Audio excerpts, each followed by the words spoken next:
Hello भाई, राम राम दोस्तों। आज हम हरियाणा पटवारी परीक्षा 2015 का जो प्रीवियस ईयर क्वेश्चन पेपर हैं वो अच्छे से डिफाइन करके फिर से ये सीरीज स्टार्ट कर रहे हैं। हास गैस का नाम दिया गया, तो हास गैस नाम किसे दिया गया था? नाइट्रस ऑक्साइड को, N2O। तो हास गैस किसे नाम दिया गया था? N2O को, नाइट्रस ऑक्साइड को।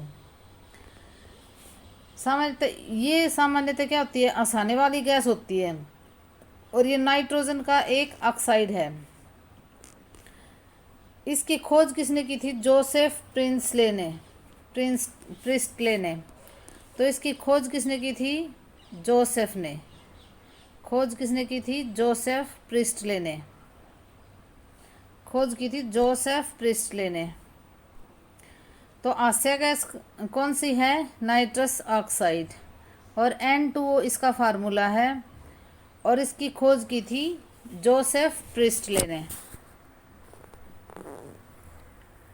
यातायात सिग्नलों में लाल बत्ती का प्रयोग किया जाता है, तो किस लिए किया जाता है लाल बत्ती का प्रयोग? इसके लिए इसका तरंगदैर्ध्य सबसे अधिक होता है और लंबी दूरी से देखी जा सकती है।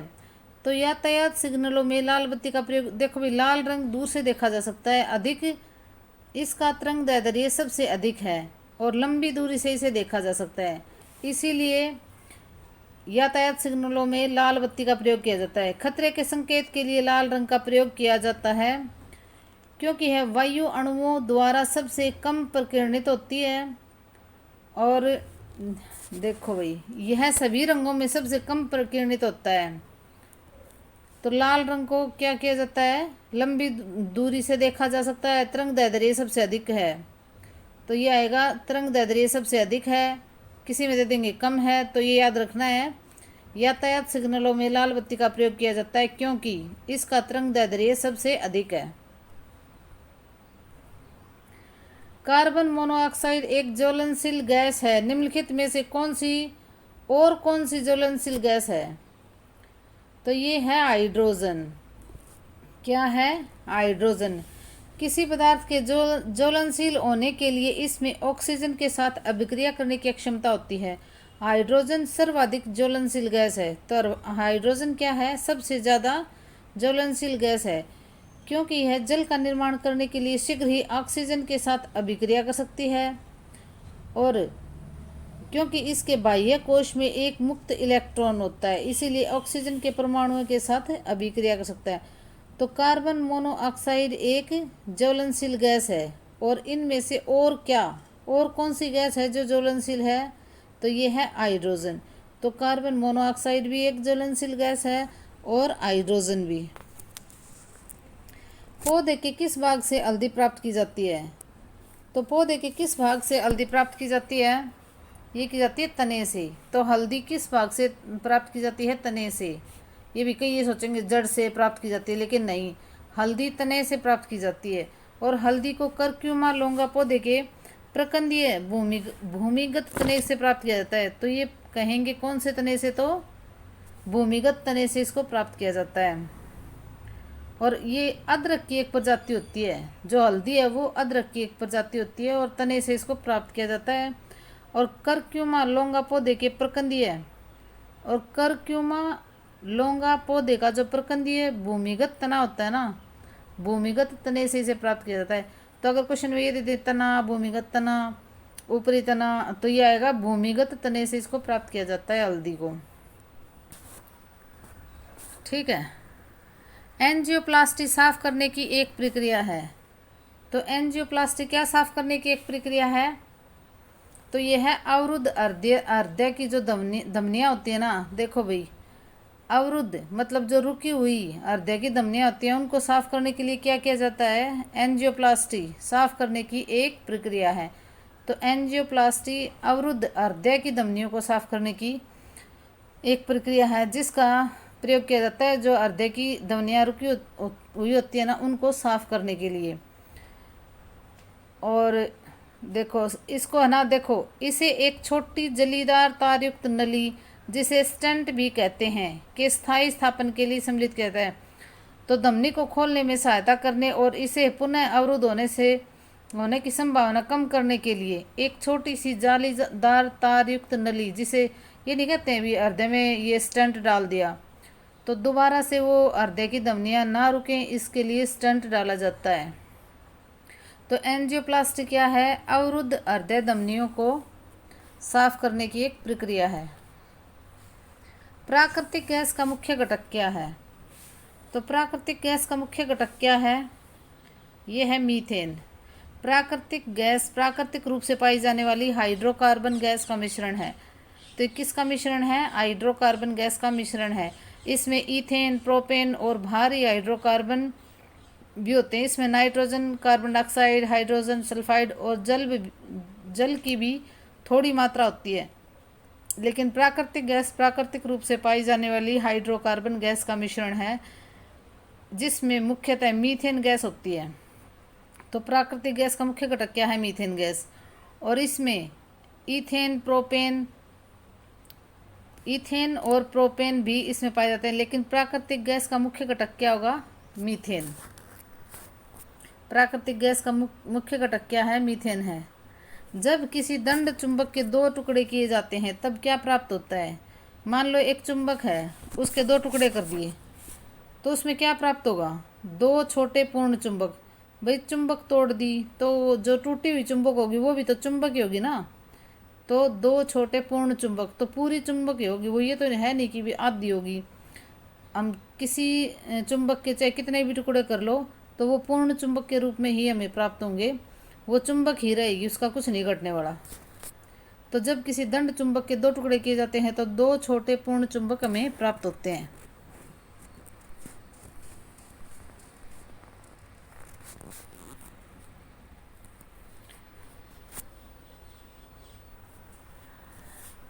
फिलिंग इन द ब्लैंक्स करेंगे इंग्लिश के। An employment advertisement should dash the number of vacancies.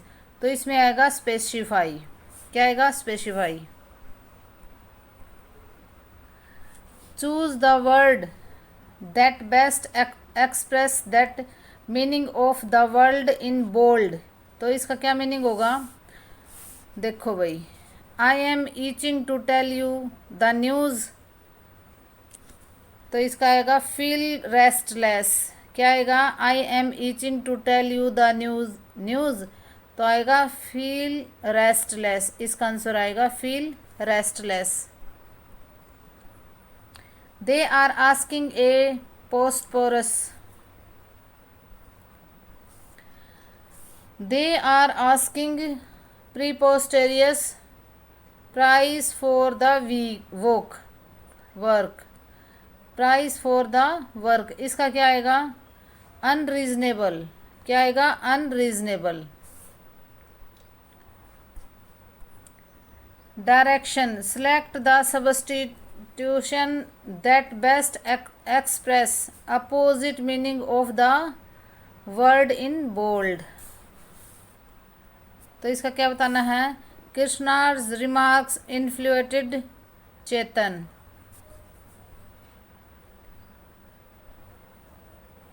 ये चला है कौन? Krishna's remarks infuriated Chetan. तो इसका क्या आएगा? इसका आएगा सूत्र। क्या आएगा इसका? रिपल्सिव। रिपल्सिव का आएगा अट्रैक्टिव। क्या आएगा? अट्रैक्टिव। तो ये इसका अपोजिट है, रिपल्सिव का अपोजिट क्या आएगा? अट्रैक्टिव। तो इसके आइटम्स फ्रेसेस बताने हैं। इसका रूट एंड ब्रांच का क्या आएगा? कंप्लीटली। क्या आएगा? कंप्लीटली। रूट एंड ब्रांच का आएगा कंप्लीटली। तो इसका भी आइटम फ्रेसेस बताना है।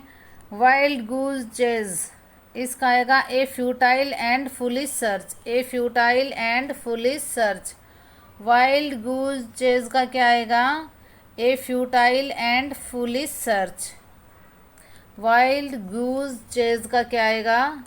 आइटम फ्रेजेस इसमें बताने हैं। A futile and foolish search. Filling the blanks. The good are often dash with their bones. तो इसका क्या आएगा, इसका आएगा तो इसमें आएगा भी interred. The good are often interred with their bones. The good are often interred with their bones. तो इसका इंटर्ड आएगा। इसमें रोंगली स्पेल्ट वर्ड बताने हैं। तो रोंगली स्पेल्ट वर्ड इनमें कौन से होंगे, देखो भाई, ये है वैसिलेट, ये रोंगली है, इसमें आएगा VACILLATE आएगा।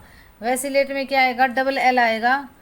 और इसमें 17 में आएगा, ये जो स्किलफुल है ये रोंग है, इसमें क्या आएगा, SKILL आएगा, इसमें भी डबल एल स्किलफुल। देखो वैक्यूलेट में भी आएगा VACILLATE।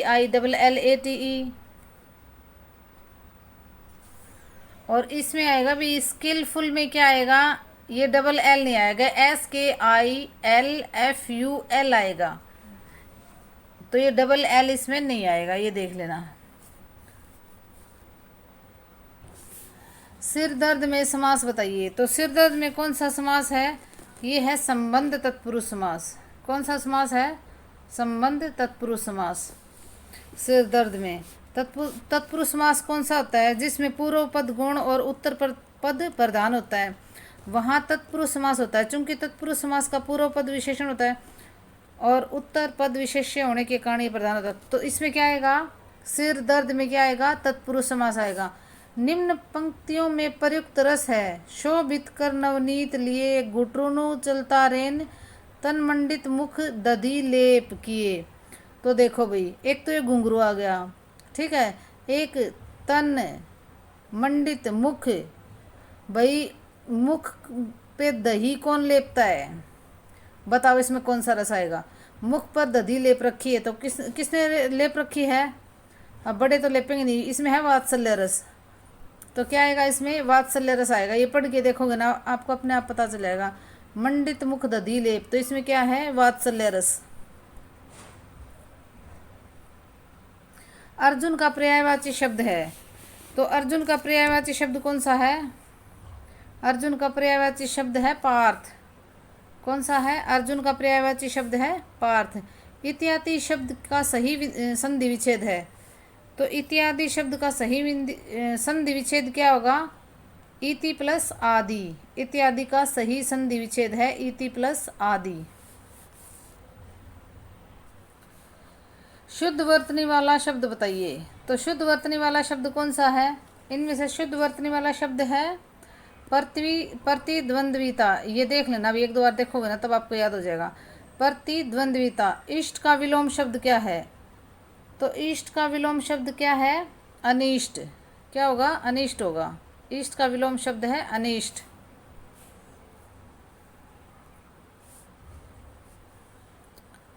इष्ट का विलोम शब्द होगा अनिष्ट। निम्नलिखित पंक्ति में अलंकार को पहचानिए। तो अलंकार को पहचानना है। तरणी तनुजा तट तमाल तरुवर बहुछाए। तो इसमें क्या आएगा, ये है अनुप्रास अलंकार। तय तय की आवर्ती हो रही है बार बार, बहुत ईजी है। तरणी तरुणा तट तमाल तरुवर बहुछाए, ये है अनुप्रास अलंकार। निम्नलिखित में से उपसर्ग रहित शब्द कौन सा है। तो उपसर्ग रहित शब्द कौन सा है, ये है अक्षत्रिय। ये उपसर्ग रहित है। चिरकाल में भी उपसर्ग है, निरक्षर में भी, उत्तेजना में भी है। पित्रादेश में संधि बताएं। तो पित्रादेश में कौन सी संधि है, पित्रादेश में संधि बताएं। तो ये है यण संधि। पित्र प्लस में आदेश, ये कौन सी संधि है, यण संधि। घाट घाट का पानी पीना मुहावरे का अर्थ है। तो ये है बहुत अनुभवी होना। घाट घाट का पानी पीना, बहुत अनुभवी होना। निम्नलिखित में से संविधान के किस संशोधन अधिनियम ने राज्य में त्रिस्तरीय पंचायती राज व्यवस्था कायम की थी। तो किसने की थी भैया, ये है 73वें संविधान संशोधन ने।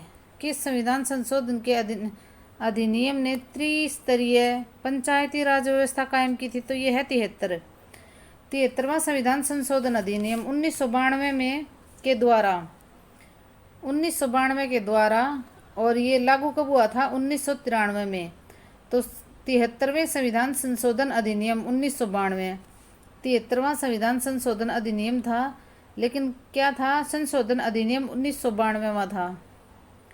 1992 कौन सा था? 1992। और ग्रामीण क्षेत्रों में त्रिस्तरीय पंचायती राज को संवैधानिक दर्जा प्रदान किया गया था। लागू कब हुआ था? 93 में। लेकिन 73वां संविधान संशोधन अधिनियम 1992 में था और लागू हुआ था 93 में। और जिला, ब्लॉक और ग्राम स्तरों पर पंचायती राज ढांचे का निर्माण हुआ था। तो कितने स्तर पर? 3 स्तर पर, जिला, फिर ब्लॉक और फिर ग्राम स्तर पर पंचायती राज ढांचे का निर्माण हुआ था। इस संशोधन के द्वारा संविधान में भाग 9 तथा अनुच्छेद 243 से 243 ओ और नई 11वीं अनुसूची को जोड़कर संपूर्ण भारत में पंचायती राज की स्थापना की थी। तो देखो भाई, त्रिस्तरीय पंचायती राज व्यवस्था, 73वां संविधान संशोधन अधिनियम 1992, लेकिन लागू कब हुआ था? 93 में। और 3 स्तर कौन कौन से हैं? जिला, ब्लॉक और ग्राम स्तर। ठीक है। और भाग कौन सा है? भाग पूछे तो भाग 9 और अनुच्छेद 243 से 243 ओ। तो भाग होगा 9 और अनुच्छेद 243 से 243 ओ और नई 11वीं अनुसूची को जोड़कर सारे भारत में पंचायती राज की स्थापना की थी। तो देखो, एक बार फिर से बता देती हूँ आपको।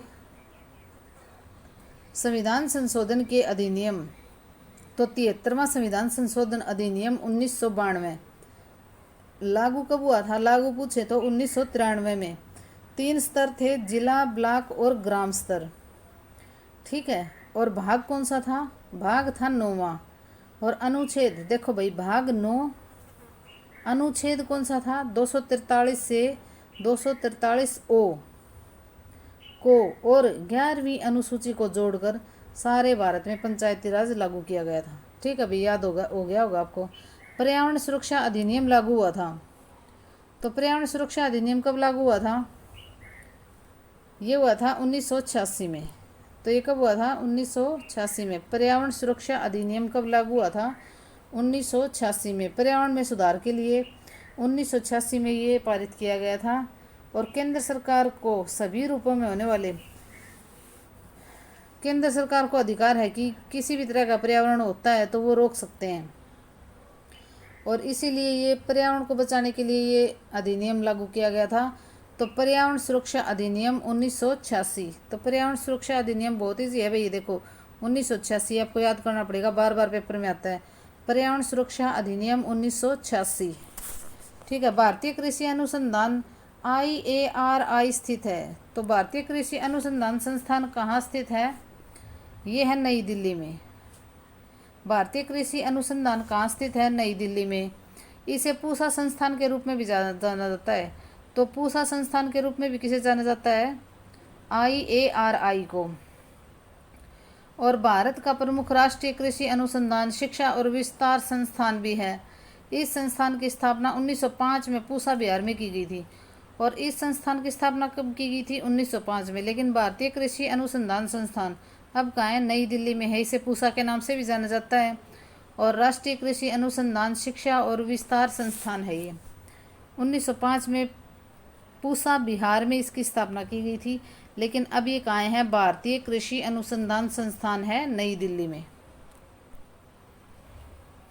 भारत में गेहूं का जीन बैंक कहाँ है? तो भारत में गेहूं का जीन बैंक कहाँ है? करनाल में है भाई। ये करनाल में स्थित गेहूं अनुसंधान निदेशालय एक प्रमुख अनुसंधान संस्थान है। तो इसमें भाई गेहूं की नई प्रजातियों का विकास किया जाता है। तो गेहूं का जीन बैंक कहाँ है? भारत का गेहूं का जीन बैंक है हरियाणा के करनाल में। मोस्ट इम्पोर्टेंट क्वेश्चन है भाई, करनाल में है। अच्छा, और भी कुछ ये जो है देखो भाई, गेहूं का कहाँ है? करनाल में। चावल का कहाँ है? कटक उड़ीसा में। ध्यान से सुन लेना, चावल का कहाँ है? कटक उड़ीसा में। केंद्रीय चावल अनुसंधान संस्थान कटक उड़ीसा। चावल कटक उड़ीसा। आलू का कहाँ है? शिमला में। तो आलू का शिमला में है। देखो ऐसे याद कर लो, आलू गर्म होते हैं, शिमला में ठंड पड़ती है, तो वहाँ के लोग ज़्यादा आलू खाते हैं, शिमला के लोग। तो आलू का केंद्रीय आलू अनुसंधान संस्थान कहाँ है? शिमला में। कपास नागपुर में, वहाँ पे काली मिट्टी बहुत ज़्यादा है तो कपास भी अच्छी होती है। तो कपास कहाँ? नागपुर में। केंद्रीय कपास अनुसंधान संस्थान का है? नागपुर में। दाल कहाँ है? कानपुर में। तिलहन हैदराबाद में। अच्छा, मूंगफली जूनागढ़, मक्का नई दिल्ली। तो देखो भी, गेहूं का जीन बैंक कहाँ है? करनाल में। चावल का है? कटक उड़ीसा में। आलू का है? शिमला में। कपास का है? नागपुर में। इतने याद हो गए होंगे आपको। भारत में नेशनल ग्रीन ट्रिब्यूनल की स्थापना, एनजीटी की स्थापना कब हुई थी? भारत में नेशनल ग्रीन ट्रिब्यूनल स्थापित हुआ था, तो ये कब स्थापित हुआ था? देखो भाई, एनजीटी की स्थापना हुई थी 2010 में। भारत में नेशनल ग्रीन ट्रिब्यूनल की स्थापना कब हुई थी? 2010 में, 18 अक्टूबर 2010 को। और 18 अक्टूबर 2010 को इसकी स्थापना हुई थी एनजीटी की। और पर्यावरण संबंधी जो भी विवाद है ना, उनके लिए इसकी स्थापना की गई थी। जो भी पर्यावरण प्रदूषण से संबंधित जो भी मुद्दे हैं, तो इसके स्थापना कब की गई थी? 18 अक्टूबर 2010 को। नेशनल ग्रीन ट्रिब्यूनल, एनजीटी की फुल फॉर्म भी पूछ लेते हैं, नेशनल ग्रीन ट्रिब्यूनल। एनजीटी की स्थापना कब हुई थी? 18 अक्टूबर 2010 को। 14 अप्रैल 2016 को प्रधानमंत्री नरेंद्र मोदी ने ग्रामोदय से भारत उदय, ये अभियान कहाँ से शुरू किया था? तो ये अभियान कहाँ से शुरू किया था? महू, मध्य प्रदेश से। देखो, वैसे तो क्वेश्चन पूछना नहीं चाहिए, लेकिन पूछ भी लेंगे। ग्रामोदय से भारत उदय 14 अप्रैल 2016 को प्रधानमंत्री ने ग्रामोदय से भारत उदय महू, मध्य प्रदेश से शुरुआत की थी इस योजना की। ग्रामोदय से भारत उदय महू, मध्य प्रदेश। एक हेक्टेयर भूमि में कितने एकड़ होते हैं? तो देखो, एक हेक्टेयर भूमि में कितने एकड़ होते हैं? लगभग 2 = 1/2 एकड़ होते हैं। तो एक हेक्टेयर भूमि में कितने एकड़ होते हैं? लगभग 2 एकड़ होते हैं। एक हेक्टेयर में लगभग मीट्रिक प्रतिस्थापन के रूप में मापन। तो देखो भी, क्या होगा? एक हेक्टेयर भूमि में कितने एकड़ होते हैं? लगभग 2 एकड़। 2015-16 में नीति आयोग के उपाध्यक्ष कौन थे? तो 2000, ये तो जब का है भी करंट का क्वेश्चन। अध्यक्ष, देखो भाई, नीति आयोग के अध्यक्ष कौन होते हैं? हमेशा पीएम होते हैं। और उपाध्यक्ष अब कौन है? सुमन बेरी हैं। देखो, नीति आयोग के अध्यक्ष कौन होते हैं? हमेशा ही पीएम होते हैं। और उपाध्यक्ष कौन होते हैं? अब उपाध्यक्ष हैं सुमन बेरी। तो नीति आयोग के अध्यक्ष हमेशा ही जो भी भारत के प्रधानमंत्री होंगे वो होंगे। और उपाध्यक्ष अब कौन है? नीति आयोग के उपाध्यक्ष हैं सुमन बेरी। नीति आयोग के उपाध्यक्ष हैं सुमन बेरी। NLRMP का क्या तात्पर्य है? तो इसका क्या तात्पर्य है? National land records modernisation programme. National land records modernisation programme, इसकी NLRMP की फुल फॉर्म है। तो भारत सरकार द्वारा 2008 में इस कार्यक्रम की शुरुआत की थी। तो इसकी शुरुआत कब की थी? 2008 में। 2008 में इसकी शुरुआत की गई थी। NLRMP, national land records modernisation programme, 2008 में इसकी शुरुआत की थी। निम्नलिखित में से कौन सी पंचायतों के विकास के लिए सुझाव देने वाली सर्वप्रथम समिति थी? तो पंचायतों के विकास के लिए सुझाव देने वाली सर्वप्रथम समिति कौन सी थी? ये बताओ भी, कौन सी समिति थी? तो ये थी, निम्नलिखित पंचायतों के विकास के लिए सुझाव देने वाली समिति थी जनवरी 1957 में। ये बलवंत राय मेहता समिति थी। तो इसने क्या किया था? इसने सुझाव दिया था कि भारत में पंचायती विकास होना चाहिए, मतलब पंचायतें होनी चाहिए। तो बलवंत राय मेहता समिति ने 1957 में, भारत सरकार द्वारा बलवंत राय मेहता समिति का गठन कब हुआ था? 1957 में। ठीक है, पंचायती राज के रूप में जाना जाता है। योजना की स्थापना सिफारिश करने के लिए प्रथम समिति थी, और ये पहली समिति थी पंचायतों के लिए। 1957 में इसकी स्थापना की गई थी, बलवंत राय मेहता समिति की।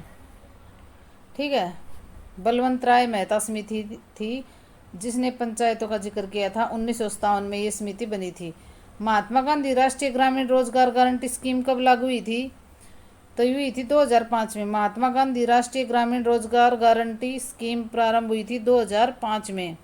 मनरेगा को महात्मा गांधी राष्ट्रीय ग्रामीण रोजगार गारंटी, इसको मनरेगा भी बोलते हैं, 25 अगस्त 2005 को, तो 25 अगस्त 2005 को ये लागू हुई थी। और सामाजिक सुरक्षा योजना है, तो ये किस तरह की योजना है? सामाजिक सुरक्षा योजना। और देश के जो ग्रामीण श्रमिकों को रोजगार और आजीविका प्रदान करने का प्रयास करता है। तो देखो भाई, मनरेगा क्या है? सामाजिक सुरक्षा योजना है। ये क्वेश्चन भी आता है, कैसी योजना है? तो मनरेगा है सामाजिक सुरक्षा योजना। और ये कब लागू हुई थी? 25 अगस्त 2005 को। तो महात्मा गांधी राष्ट्रीय ग्रामीण रोजगार गारंटी स्कीम योजना कैसी है? सामाजिक सुरक्षा योजना है। 25 अगस्त 2005 को ये लागू हुई थी। और ग्रामीण जो श्रमिक हैं उनको रोजगार ये प्रदान करती है। तो कैसी है ये सामाजिक सुरक्षा योजना है? 25 अगस्त 2005 को इसकी शुरुआत हुई थी मनरेगा की। पहली कृषि संगणना कब हुई थी? तो पहली कृषि संगणना कब हुई थी? कृषि गणना कब हुई थी? तो ये हुई थी 1970-71 में। पहली कृषि संगणना मतलब कृषि की गणना कब की गई थी? 1970 और 71 में। केंद्रीय कृषि मंत्रालय द्वारा ये आरंभ की गई थी। और ये सांख्यिकीय पंचवर्षीय योजना है। क्या है ये? सांख्यिकीय पंचवर्षीय योजना है। और केंद्रीय कृषि मंत्रालय द्वारा ये की गई थी। तो केंद्रीय कृषि मंत्रालय द्वारा की गई थी। और ये गणना कब हुई थी? 1970 और 71 में। ये क्वेश्चन रिपीट होते रहते हैं भाई, और ये मतलब हमें मिलेंगे भी नहीं, बहुत कम मिलते हैं ये। तो पहली कृषि संगणना कब हुई थी? 1970 और 71 में। राष्ट्रीय डेयरी अनुसंधान संस्थान कहाँ है? तो राष्ट्रीय डेयरी अनुसंधान संस्थान कहाँ है? ये है करनाल में। इसको NDRI भी बोल देते हैं। यह भारत का प्रमुख दुग्ध अनुसंधान केंद्र है। तो देखो इसके बारे में थोड़ा सा पढ़ लेते हैं। 1923 में इसकी स्थापना कहाँ हुई थी? बेंगलुरु में। NDRI की स्थापना कहाँ हुई थी? 1923 में बेंगलुरु में। फिर 1955 में हरियाणा वाले ND थे, इससे याद कर लो भाई। 1955 में क्या किया हरियाणा वालों ने? ये करनाल में ले आई। और करनाल में और भी कौन कौन से हैं? गेहूं अनुसंधान निदेशालय है, राष्ट्रीय पशु आनुवंशिकी संस्थान है, केंद्रीय मिट्टी लवणता अनुसंधान संस्थान भी कहाँ है? करनाल में। तो देखो भाई, नेशनल डेयरी अनुसंधान संस्थान कहाँ है? करनाल में है। 1923 में ये बेंगलुरु में स्थापित हुआ था। फिर 1955 में क्या है? 1955 में क्या किया? हरियाणा वाले ND हैं, उन्होंने क्या किया? ये यहाँ पे ले आए, हरियाणा में ले आए 1955 में, हरियाणा के करनाल में। और करनाल में और कौन कौन से हैं? तो गेहूं अनुसंधान निदेशालय, राष्ट्रीय पशु आनुवंशिकी संस्थान, केंद्रीय मिट्टी लवणता अनुसंधान संस्थान भी कहाँ है? करनाल में है। नागार्जुन सागर बांध बना हुआ है, तो ये कहाँ बना हुआ है? कृष्णा नदी पर। नागार्जुन सागर बांध नागार्जुन सागर कृष्णा नदी के ऊपर निर्मित है, जहाँ यह नदी तेलंगाना और नलगोंडा जिले और आंध्र प्रदेश के गुंटूर जिले के मध्य सीमा का निर्माण करती है। तो तीन जिलों में सीमा का निर्माण भी करती है भाई। कौन सी नदी? कृष्णा नदी। तेलंगाना, नलगोंडा और गुंटूर, आंध्र प्रदेश का है ये गुंटूर जिला, इसके मध्य सीमा का निर्माण भी करती है। तो नागार्जुन सागर बांध कहाँ बना हुआ है? कृष्णा नदी पर। नागार्जुन सागर बांध कहाँ है? कृष्णा नदी पर। हरियाणा में सबसे अधिक साक्षरता वाला जिला कौन सा है? तो हरियाणा में सबसे अधिक साक्षरता वाला जिला है, कौन सा जिला है हरियाणा में सबसे अधिक साक्षरता वाला जिला? पंचकुला की साक्षरता दर है 83.4%। तो पंचकुला कितनी है? फिर अम्बाड़ा की, ये भी सबसे अधिक साक्षरता वाला जिला है गुरुग्राम। सबसे ज़्यादा पढ़ा लिखा है गुरुग्राम। गुरुग्राम जिला सबसे ज़्यादा पढ़ा लिखा है। फरीदाबाद में कौन सी फैक्ट्री हैं? तो फरीदाबाद में कौन कौन सी फैक्ट्री हैं? रबड़ भी है, रबड़, टायर, ट्रैक्टर, रेफ्रिजरेटर, ये उपयुक्त सभी आएगा इसमें। फरीदाबाद में सारी फैक्ट्रियाँ हैं। हरियाणा की भैंस की कौन सी नस्ल सबसे अच्छी है? तो ये जो मुर्रा नस्ल है भैंस की, ये सबसे ज़्यादा अच्छी है और ये सबसे ज़्यादा कहाँ पाई जाती है? जींद में। हरियाणा का राज्य खेल कौन सा है? तो हरियाणा का राज्य खेल है कुश्ती। हरियाणा का राज्य खेल कौन सा है? कुश्ती है। हरियाणा साहित्य अकादमी की प्रमुख मुख्य पत्रिका कौन सी है? तो हरियाणा साहित्य अकादमी की मुख्य पत्रिका है अरिगंधा।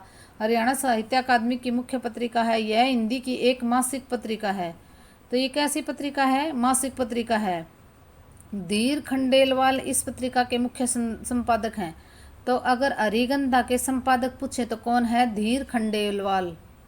खंडेलवाल हैं, धीर खंडेलवाल अरिगंधा के मुख्य संपादक हैं। हरियाणा के मुख्यमंत्री मनोहर लाल खट्टर भी इसके मुख्य संरक्षक और अध्यक्ष हैं। मतलब जो भी हरियाणा का सीएम होगा ना, वो इसके अध्यक्ष और संरक्षक भी होंगे, लेकिन इसके मुख्य संपादक कौन है? धीर खंडेलवाल। तो ये क्वेश्चन पूछ सकते हैं भी, हरियाणा साहित्य अकादमी की मुख्य पत्रिका तो अरिगंधा है, लेकिन इसके मुख्य संपादक कौन है? धीर खंडेलवाल हैं। ठीक है। अंतरिक्ष वैज्ञानिक कल्पना चावला का जन्म कहाँ हुआ था? तो इजी क्वेश्चन है, ये हुआ था करनाल में। कहाँ हुआ था? करनाल में। 17 मार्च 1962, ये डेट पूछ सकते हैं। तो 17 मार्च 1962 को करनाल में हुआ था। और फरवरी 2003 में 1 फरवरी 2003 में कोलंबिया अंतरिक्ष यान के दुर्घटनाग्रस्त होने से उनकी मृत्यु हो गई थी। भाई 7 सदस्यों में से एक थी। तो कोलंबिया अंतरिक्ष यान था, वो दुर्घटनाग्रस्त हुआ था। ये भी पूछ सकते हैं भाई, कौन सा यान था? कोलंबिया अंतरिक्ष यान। और कितने मेंबर थे उनके साथ? 6 और थे, 7वीं वो थी। तो ये 7 मेंबर थे। तो जन्म पूछ सकते हैं, 17 मार्च 1962 को इनका जन्म हुआ था। और ये कोलंबिया यान दुर्घटनाग्रस्त कब हुआ था? फरवरी 2003 में। और जन्म 17 मार्च 1962 को। ठीक है, 17 मार्च 1962 को करनाल में। तरावड़ी में लड़े गए प्रथम युद्ध में किसकी विजय हुई थी? तो तरावड़ी में लड़े गए प्रथम युद्ध में हुई थी पृथ्वीराज चौहान की विजय। तरावड़ी यात्रा इनका पहला युद्ध हरियाणा में वर्तमान तरावड़ी शहर के निकट 1191 में पहला युद्ध हुआ था, 1192 में दूसरा। तो सुल्तान मोहम्मद गौरी और पृथ्वीराज चौहान के बीच हुआ था ये युद्ध, और इसमें पृथ्वीराज चौहान जीते थे। और जो 1192 में दूसरा युद्ध हुआ था, उसमें पृथ्वीराज चौहान हारे थे और मारे गए थे, और मोहम्मद गौरी इसमें जीते थे दूसरे युद्ध में। तो 1191 में पहला युद्ध, 1192 में तराइन का दूसरा युद्ध हुआ था। तो प्रथम युद्ध में किसकी जीत हुई थी? पृथ्वीराज चौहान की। और दूसरे युद्ध में किसकी जीत हुई थी? मोहम्मद गौरी की। ठीक है। 1857 के स्वाधीनता संग्राम में राव तुल्लाराम ने किस क्षेत्र में अंग्रेजों का मुकाबला किया था? तो किस क्षेत्र में किया था भैया? नारनौल रेवाड़ी में। 1857 की क्रांति में नारनौल रेवाड़ी से राव तुल्लाराम ने अंग्रेजों का मुकाबला किया था। तो नारनौल रेवाड़ी से। बुजनी आभूषण धारण किया जाता है। तो बुजनी आभूषण कहाँ धारण किया जाता है? तो ये किया जाता है कानों में। बुजनी आभूषण कहाँ धारण किया जाता है? ये कानों में धारण किया जाता है।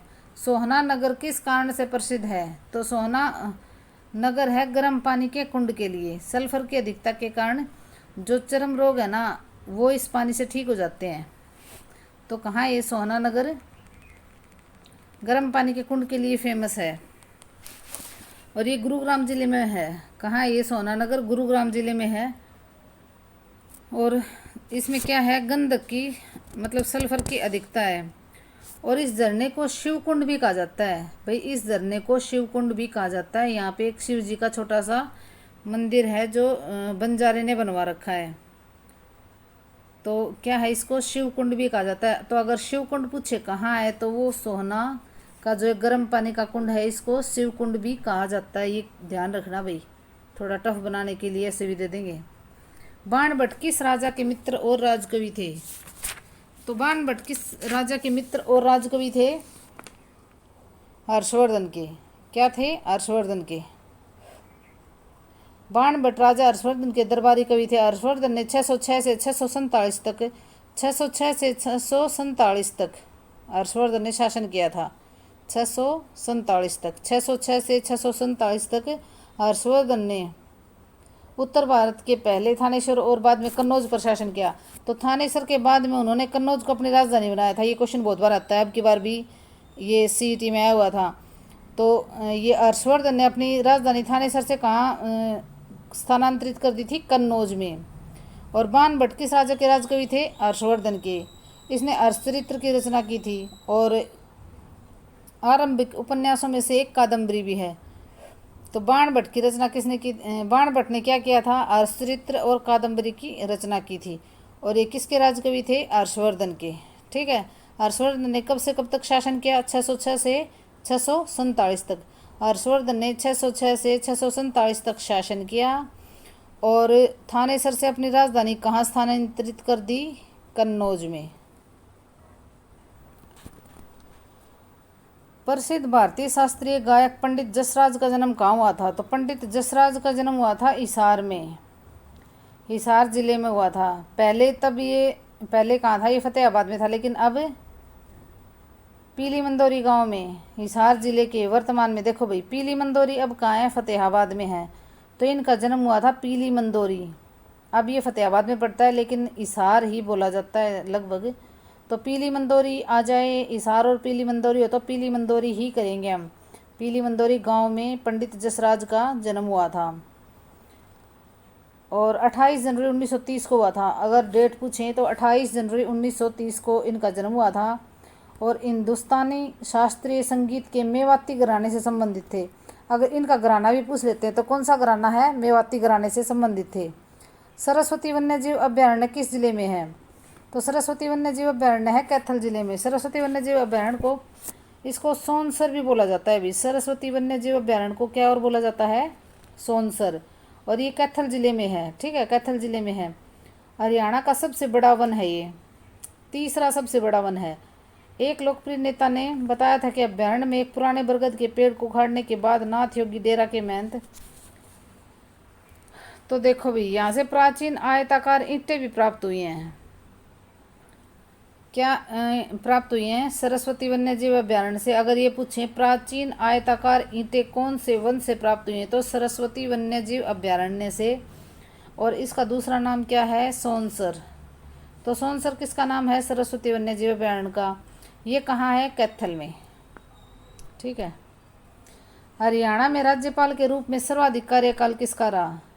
तो ये रहा BN चक्रवर्ती का। देखो भाई, इससे याद कर लो, चक्रवर्ती ने ऐसा चक्कर चलाया कि वो हरियाणा में सबसे ज़्यादा राज्यपाल के रूप में निकाल के गए हैं। तो BN चक्रवर्ती ने राज्यपाल के रूप में सर्वाधिक कार्यकाल निकाला है। इंडियन इंस्टीट्यूट ऑफ मैनेजमेंट कहाँ स्थित है? तो ये कहाँ है? रोहतक में। कहाँ है? Indian institute of management, IIM है रोहतक में। हरियाणा के किस शहर में मेट्रो सबसे पहले पहुंची? तो सबसे पहले पहुंची थी गुरुग्राम में। अब झज्जर में भी है, गुरुग्राम में भी है, लेकिन सबसे पहले पूछे तो गुरुग्राम में पहुंची थी। Rapid metro rail Gurugram Haryana का पहला मेट्रो सिस्टम है। यह सिकंदरपुर में दिल्ली मेट्रो के येलो लाइन से जुड़ा हुआ है।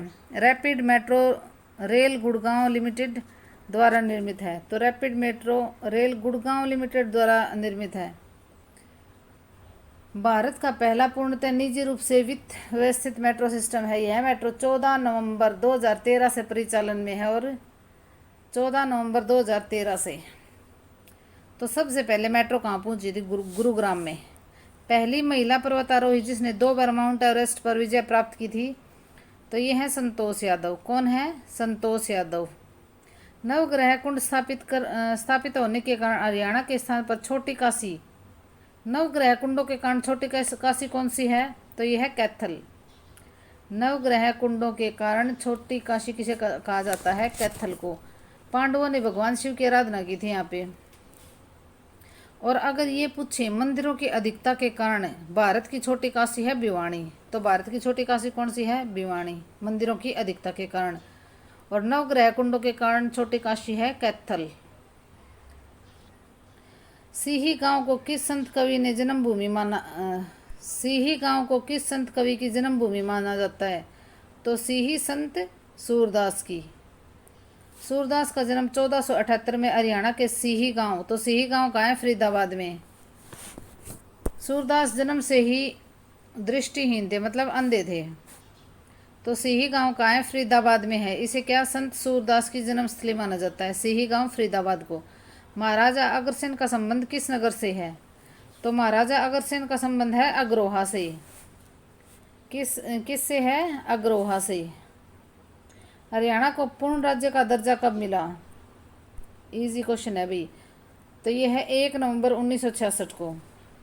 1 नवंबर 1966 को सरदार हुकुम सिंह समिति की सिफारिश के आधार पर भारत सरकार ने 1966 में पंजाब से हरियाणा को अलग कर दिया था और न्यायाधीश जे.सी. शाह की अध्यक्षता में शाह आयोग की स्थापना की गई। भाषा के आधार पर हिंदी भाषी क्षेत्रों को पंजाब से अलग कर दिया था और 17वें राज्य के रूप में इसकी स्थापना की गई थी। तो देखो भाई 1 नवंबर 1966 को बन गया था ये, और जे.सी. शाह की अध्यक्षता में शाह आयोग की स्थापना की गई थी। तो जे.सी. शाह की अध्यक्षता में शाह आयोग की स्थापना की गई थी और सिफारिश किसकी थी? सरदार हुकुम सिंह समिति की। तो जे.सी. शाह आयोग की स्थापना की गई थी और भाषा के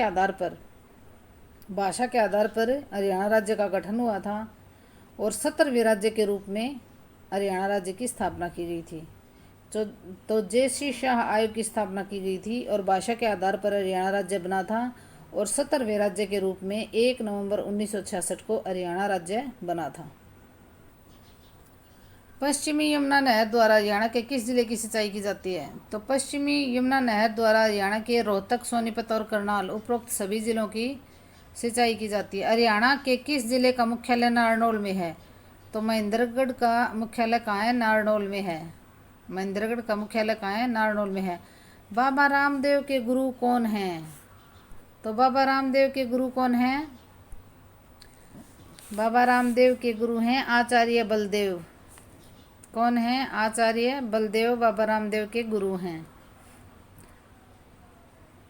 और आचार्य बलदेव का निधन कब हो गया था? 2016 में।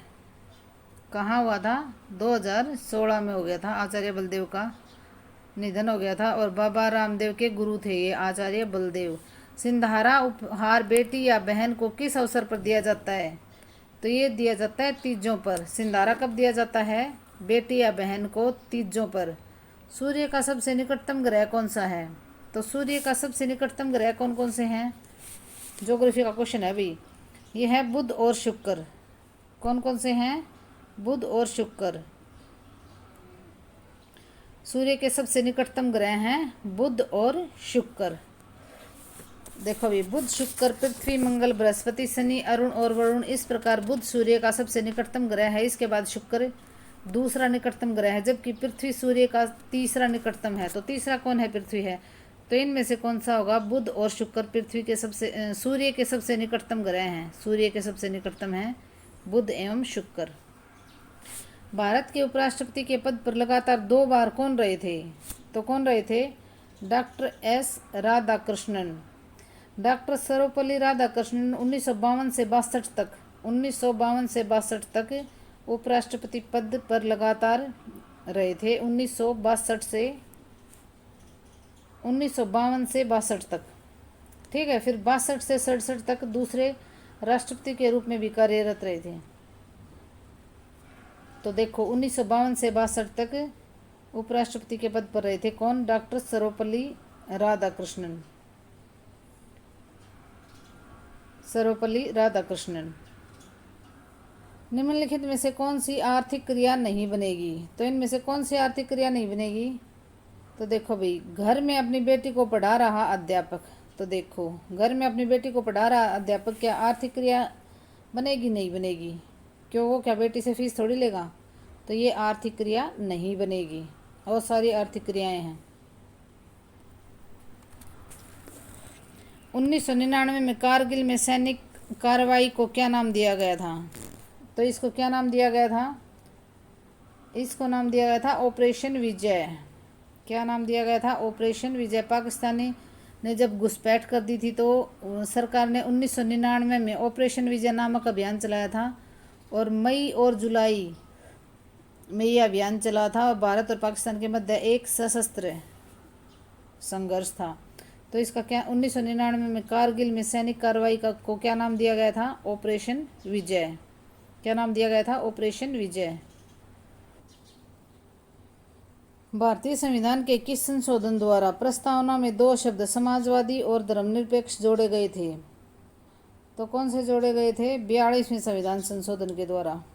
कौन से संविधान संशोधन के द्वारा समाजवादी और धर्मनिरपेक्ष जोड़े गए थे? 42वें संविधान संशोधन के द्वारा। 2 नवंबर 1976 को 42वां संविधान संशोधन के द्वारा भारत को प्रभुत्व संपन्न लोकतांत्रिक गणराज्य के स्थान पर क्या प्रभुत्व संपन्न समाजवादी धर्मनिरपेक्ष लोकतांत्रिक गणराज्य के रूप में वर्णित किया गया था। तो देखो भाई, पहले क्या था? 1976 तक क्या था? प्रभुत्व संपन्न लोकतांत्रिक गणराज्य। लेकिन इसके स्थान पर बाद में क्या कर दिया? प्रभुत्व संपन्न समाजवादी धर्मनिरपेक्ष लोकतांत्रिक गणराज्य। राष्ट्र की एकता जैसे शब्दों में भी परिवर्तन करके इसके स्थान पर राष्ट्र की एकता और अखंडता शब्द का प्रयोग किया था। तो ये कौन सा था? 2 नवंबर 1976 को। 2 नवंबर 1976 को समाजवादी और धर्मनिरपेक्ष शब्द जोड़े गए थे। 42वें संविधान संशोधन के द्वारा समाजवादी और धर्मनिरपेक्ष शब्द जोड़े गए थे। ठीक है। 42वां संविधान संशोधन 1976 के द्वारा 42वें संविधान संशोधन किया गया था और समाजवादी और धर्मनिरपेक्ष शब्द जोड़े गए थे। वित्त आयोग क्या है? देखो, इसमें यह पूछ रखा है वित्त आयोग क्या है। तो ये क्या है? केंद्र और राज्यों के बीच संसाधनों के बंटवारे का निर्णय लेता है। तो वित्त आयोग क्या करता है? केंद्र और राज्यों के बीच संसाधनों के बंटवारे पर निर्णय लेता है। तो क्या करता है वित्त आयोग? केंद्र और राज्यों के बीच संसाधनों के बंटवारे पर निर्णय लेता है। चर्बी लगे कारतूस को प्रयोग करने से इनकार करने वाला पहला भारतीय सिपाही कौन था? तो ये कौन था? मंगल पांडे। इजी क्वेश्चन है भाई। चर्बी लगे कारतूसों को चलाने से किसने मना किया था? तो मंगल पांडे ने। इसकी बंगाल नेटिव इन्फेंट्री 34वीं रेजिमेंट में सिपाही था ये। तो ये पूछे कौन सी उसमें था? तो Bengal native infantry, BNI, Bengal native infantry, और 34वीं रेजिमेंट थी। अगर रेजिमेंट पूछें मंगल पांडे की तो कौन सी थी? 34वीं। और बंगाल नेटिव इन्फेंट्री, मंगल पांडे किस में था? Bengal native infantry, BNI। 1857 के स्वतंत्रता संग्राम में शहीद होने वाले पहले व्यक्ति भी कौन थे? मंगल पांडे। तो 1857 की क्रांति में शहीद होने वाले पहले भी मंगल पांडे थे। इन्होंने चर्बी लगे कारतूसों को चलाने से इनकार कर दिया था। बंगाल नेटिव इन्फेंट्री में थे ये और 34वीं रेजिमेंट थी। और 57 की क्रांति में शहीद होने वाले पहले भी मंगल पांडे थे। मुद्रास्फीति के समय के दौरान कर की दरों में निम्नलिखित में से क्या होगा? तो मुद्रास्फीति में क्या होगा? कर की दरों में वृद्धि होगी। मुद्रास्फीति के समय में कर की दरों में क्या होगा? तो कर की दरों में क्या होगी? वृद्धि होगी। क्या होगा? वृद्धि होगी। चेचक होने का कारण क्या है? तो चेचक, बीच में मैथ और रीजनिंग के क्वेश्चन थे। तो चेचक होने का कारण क्या है? चेचक होने का कारण है वेरियोला वायरस। क्या है? Variola virus. चेचक होने का कारण है वेरियोला वायरस। ये क्या है? चेचक आर्थोपॉक्स वायरस वर्ग के सदस्य वेरियोला वायरस के कारण होता है। यह एक संक्रामक रोग है। यह मानवता को नुकसान पहुंचाने वाले विश्व के सबसे जो खतरनाक रोग है ना, उनमें से एक है। चेचक का अंतिम प्राकृतिक केस 1977 में सोमालिया में देखा गया था। तो देखो भाई, 1977 में चेचक का केस देखा गया था सोमालिया में। और विश्व स्वास्थ्य संगठन ने इसकी प्रतिरक्षण अभियान के बाद 1980 में, तो 1977 में सोमालिया में देखा गया था ये चेचक का। ठीक है। और 1980 में क्या कर दिया? चेचक मुक्त कर दिया वर्ल्ड को। किसने?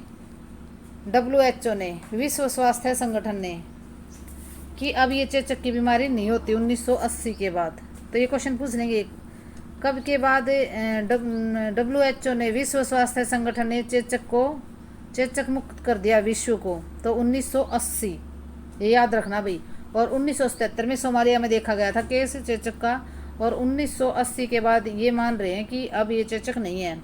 तो चेचक किसके कारण होता है? Variola virus. और 1980 के बाद विश्व स्वास्थ्य संगठन ने इसको चेचक मुक्त कर दिया विश्व को, 1980 के बाद। ठीक है। तो पृथ्वी की आयु का निर्धारण किया जाता है। तो पृथ्वी की आयु का निर्धारण किसके द्वारा किया जाता है? रेडियोमेट्रिक काल निर्धारण द्वारा। पृथ्वी की आयु का निर्धारण रेडियोमेट्रिक काल निर्धारण द्वारा किया जाता है। किस द्वारा? रेडियोमेट्रिक काल निर्धारण द्वारा पृथ्वी की आयु का निर्धारण किया जाता है। तो ये किस द्वारा? ये क्वेश्चन आता रहता है भाई। रेडियोमेट्रिक काल निर्धारण द्वारा पृथ्वी की आयु का निर्धारण किया जाता है। निम्नलिखित में से कौन सा जीवाणु से होने वाला रोग है? तो कौन सा है जो जीवाणु से होता है? तो सुजाक। सुजाक क्या है? जीवाणु से होने वाला रोग है। जीवाणु क्या होते हैं? Bacteria, STI।